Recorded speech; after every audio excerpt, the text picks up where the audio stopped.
Concours Tessia 2023, sujet maths général, c'est la question 9. La somme des solutions distinctes de l'équation racine de x cube plus x égale racine de x, elle vaut combien cette somme? Pour résoudre cette équation, c'est ce qu'on appelle une équation irrationnelle. On travaille très peu ça au lycée. On va raisonner par ce qu'on appelle analyse synthèse.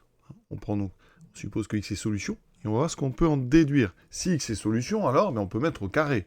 Donc, ça veut dire qu'on aura x cube plus x est égal au carré de racine de 2 fois x, donc 2x2. On fait attention, x n'est pas sous la racine. Conclusion, si x est solution, alors, et on aurait donc x qui serait solution de x cube moins 2x2 plus x égale 0. Cette équation, elle se résout assez facilement parce qu'on peut factoriser par x. Ensuite, on a x2 moins 2x plus 1. On doit reconnaître ici une identité remarquable.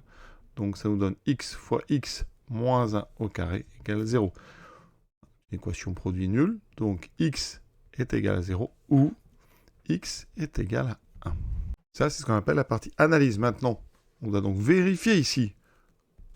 Donc, vérification. Alors, est-ce que x égale 0 est solution? Donc, racine de 0 plus 0 égale 0. Donc, 0 est solution.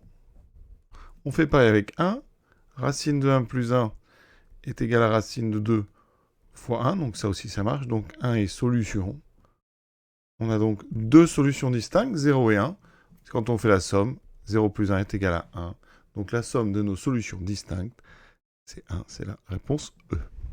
Donc, deux étapes pour cette démonstration. Une première étape où on réduit le champ des solutions possibles par la partie qu'on appelle l'analyse. Et ensuite, en synthèse, on teste, évidemment, les solutions potentielles qu'on a trouvées dans la première partie. Voilà. À bientôt.